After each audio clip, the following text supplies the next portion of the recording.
Hello lads, I'm your man Glide and welcome back to another video. Today we're going to be covering turret spots on all 3 Oasis maps. Let's go! So when you're fighting on Oasis, it's important to take control of the point as much as possible. That's why I like this spot, because it's relatively protected from people who are pushing up the stairs and you'll be able to make a good defense of your turret, but it's also going to do a lot of damage to people who are on the point. Alternatively, if you're feeling a little bit more aggressive, you can put it on the other team's side.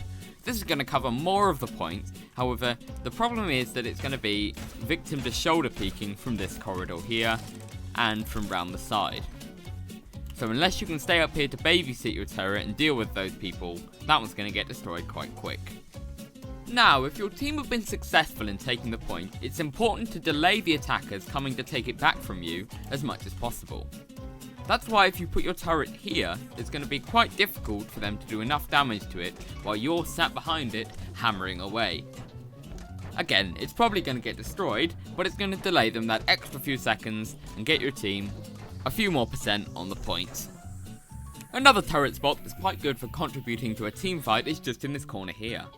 It's effectively adding a 7th player, as somebody on the enemy team, when they push into the point, will have to destroy this turret, which means that you have extra time to blast their faces in. The little inside corridor here achieves much the same thing, however if the opponents have any close range heroes, they might be able to get back here and they can destroy it without taking too much damage, while you're really unable to do anything. So if you feel like your turret is in danger and your team's going to risk being put off the point, if you build a turret here, it's going to do quite a nice job of keeping people from pushing too far out of this corridor while you get your team together. The problem is that it is subject to outranging from up on those stairs. One alternative is to just build your turret slightly more on the inside here, which is just going to hold down the arch and stop people doing too much damage to people in the main lobby. Again, this comes at the penalty though that it doesn't cover as much ground.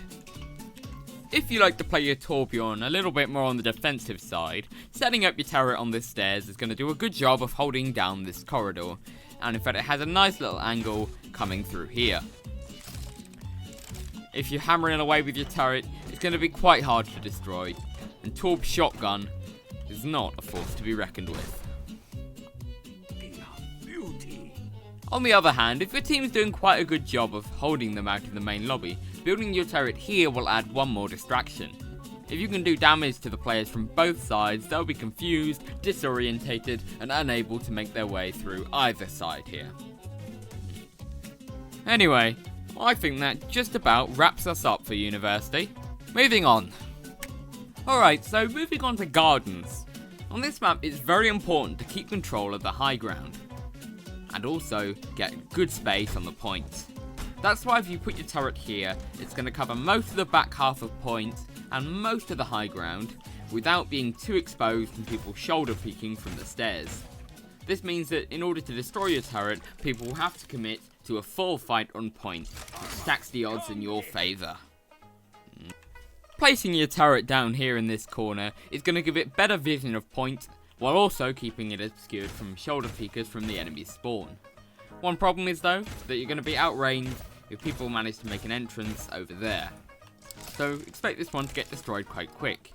It can be good in the middle of a team fight though. Now if you're interested in doing a little bit more of a direct job of holding down the high ground, building your turret up here is going to give it nice vision of this side of the point. It's also going to mean that if you babysit your turret, you're going to do a good job of keeping high ground locked down against players like Genji, who do very well up here. If you find your enemies are having a bit of an affinity for pushing through corridor, putting your turret here is going to give it a little bit of shelter from the barriers of the stairs, while also doing damage out there. It also means that you can sit behind here without any risk of taking damage, and while you keep your turret nice and healthy. Once again, I'd say we just about finished on this section. Moving on to the third and final map. Let's go! Alright, so now that we've arrived at City Centre, I recommend putting your turret right here. Now you may be saying that this doesn't really do a lot, but what it is going to do is when people are coming to the high ground, they inevitably have to use this jump pad, and the turret is going to do so much damage to them while they're in the air. It means that if your team's holding high ground, it's going to be one extra bit of damage that you're going to do to people trying to kick you off it. Now, quite often teams find it difficult to push through here, as the amount of spam coming from the team fighting on the point means that it could be difficult to make an entrance without losing somebody. Putting your turret here is going to make it harder for people to damage you as you're coming through the choke, and allow your team to make a better entrance onto points. Now, quite a vanilla, but a nice spot nonetheless, is putting your turret just here. It's going to do damage to most of the points, and catch people who are trying to make their way through here. There's not really a lot to say other than stick by it and keep hammering it when it takes damage, because unfortunately there are quite a lot of angles that are going to do damage to this. Anyway, that's about all we got time for today. If you love this video, please be sure to drop it a like. If you didn't, drop it a dislike. But if you really loved it, make sure to subscribe. Anyway, this has been me, and I'm out. Thanks guys.